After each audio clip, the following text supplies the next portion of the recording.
Hello friend, हमारी आज की कहानी है पिता। दो बच्चियां बिन माँ के कैसे पालोगे इन्हें? न तो इसकी दादी है और न ही कोई बुआ, फिर कैसे संभालेगा तू इन्हें? रमन की बुआ मीना जी ने कहा। रमन की पत्नी शारदा जुड़वा बेटियों को जन्म देकर चल बसी। शारदा अनाथ थी। रमन के पिता तो बचपन में ही गुजर गए थे और पिछले साल माँ भी चल बसी। और आज शारदा के यूं अचानक मृत्यु से रमन के सामने उसकी दो नवजात बच्चियों को बड़ा करना एक बहुत बड़ी चुनौती बन गई थी। मीना जी बोली, मैं तो कहती हूँ बेटा, तू फिर से ब्याह कर ले। तेरी भी इतनी उम्र नहीं है कि अकेले पूरा जीवन बिता सके। ऐसे में तुझे एक जीवन साथी और इन बच्चियों को माँ मिल जाएगी। रमन बोला, बुआ, यह बच्चियाँ मेरे और शारदा की बेटियाँ हैं और इन्हें मेरे और शारदा के अलावा कोई तीसरा प्यार नहीं दे सकता।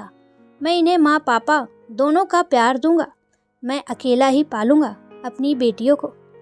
मीना जी बोली, पर यह इतना आसान भी नहीं होगा।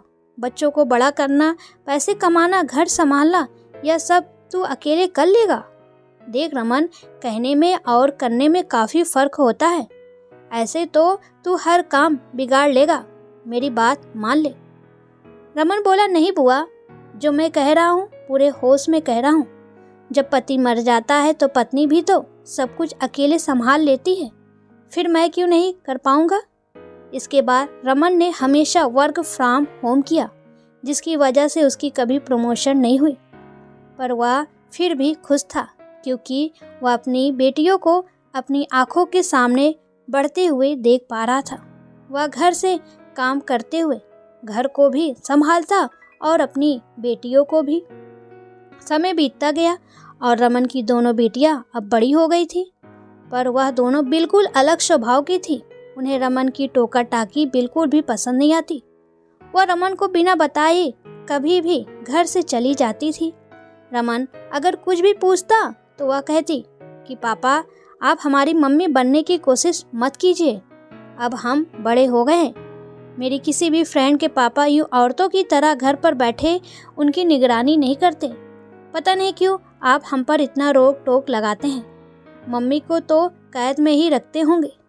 रमन दिव्या और शिव्या की बातों पर सिर्फ मुस्कुरा देता है, पर अंदर ही अंदर उसका दिल बहुत दुखता था और उसे अपनी बुआ की बातें याद आ जाती थी कि अकेले घर बच्चे संभालने में तू सब बिगाड़ लेगा। और वह सोचता कि कहीं सच में सब कुछ बिगड़ तो नहीं गया ना। एक दिन दिव्या और शिव्या अपने किसी दोस्त के जन्मदिन की पार्टी में गए थे। रात काफ़ी हो गई, पर ना तो वह फ़ोन उठा रहे थे और ना ही घर वापस आ रहे थे। तो इस पर रमन परेशान होकर उनको लेने उनके दोस्त के घर ही चला गया। रमन उन्हें लेकर सीधा घर की ओर आने लगा। वह बिल्कुल ही खामोश था। शिव्या बोली, क्या हम कोई छोटी बच्ची हैं जो हमें लेने आ गए आप?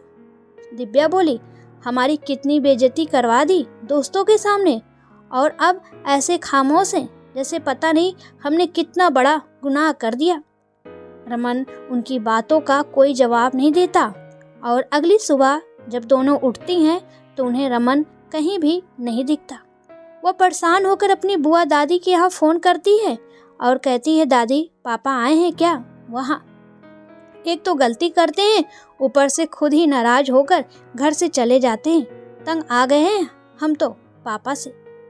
जब देखो हमारी मम्मी बनने की कोशिश करते हैं। मीना जी बोली, हाँ सही कहती हो तुम दोनों। है ही वह अड़ियल, कितना कहा था कि कर ले दूसरी शादी, बच्चियों को तू अकेले संभाल नहीं पाएगा। पर उसने कहा, नहीं, सौतेली माँ मेरी बेटियों को परेशान करेगी। अरे परेशान करती तो करती, कम से कम अभी बेटियां तो परेशान नहीं करती उसे, जिनके लिए कभी अपना प्रमोशन नहीं लिया, सारे शौक मार डाले। उनके मुंह से ऐसी बातें सुनने को तो ना मिलती। अब गुस्सा करके क्या होगा? उसे उसके किए की सजा तो मिलनी ही थी ना। अब तुम दोनों आज़ाद हो, जाओ खुशियाँ मनाओ। अब कोई तुम्हारी मम्मी नहीं बनेगी। बुआ दादी की बातें सुनकर दोनों बहनें उनके यहाँ पहुँच जाती है और बुआ से सारी बातें जानकर रोते हुए कहती है, दादी, हमसे बहुत बड़ी गलती हो गई। हमने उनका बहुत दिल दुखाया है, पर अब हम पापा को कहाँ ढूंढें? वह हमारा फ़ोन भी नहीं उठा रहे। मीना जी बोली, अरे पगली, उसे अब तक नहीं पहचाना तुम लोगों ने उसे? वह तुम लोगों की बातों से परेशान होकर कहीं चला गया है, थोड़ी देर में ही वापस आ जाएगा। आखिर जान बसती है उसकी तुम दोनों में। तुम लोग घर पर जाओ, वह भी आ जाएगा और तुम लोगों को वहाँ ना देखकर फिर परेशान हो जाएगा। दिव्या और शिव्या घर पर रमन का इंतजार करने लगे। थोड़ी देर बाद रमन आ जाता है और उसके आते ही दोनों उससे लिपटकर माफ़ी मांगकर रोने लगती हैं, जिस पर रमन कहता है, रो मत मेरी लाडो, आखिर सूझ जाएगी। शिव्या बोली, पापा आप अभी भी हमारी ही चिंता कर रहे हैं? दिव्या बोली, पापा हम आपकी अच्छी बेटियां नहीं है ना? पता है पापा, हमें हमेशा लगता था कि हमारी मम्मी क्यों नहीं है। आप शायद ऐसे नहीं होते जो हमारी मम्मी होती, पर हमने यह कभी नहीं सोचा कि हम तो कितने खुशकिस्मत हैं जो हमारी मम्मी ना होते हुए भी हमारे पापा ने कभी उनकी कमी महसूस नहीं होने दी। हर कोई बस माँ की ममता की बातें करता है, पर कभी किसी ने एक पिता की ममता की बात की ही नहीं। और यहाँ एक पिता चुपचाप अपना संघर्ष करता रहता है। औरत का संघर्ष सबको दिख जाता है, पर एक पुरुष का संघर्ष बहुत कम ही देख पाते हैं। अरे उनके लिए तो ममता जैसा कोई शब्द बना ही नहीं। शिव्या बोली, पापा बहुत बन लिए आप हमारे मम्मी पापा दोनों, अब हमारी बारी। आपके संघर्ष को हम जाया नहीं होने देंगे। अब से आप आराम से बैठकर फरमाइशें करेंगे और आपकी बेटियां उन्हें पूरा करेगी।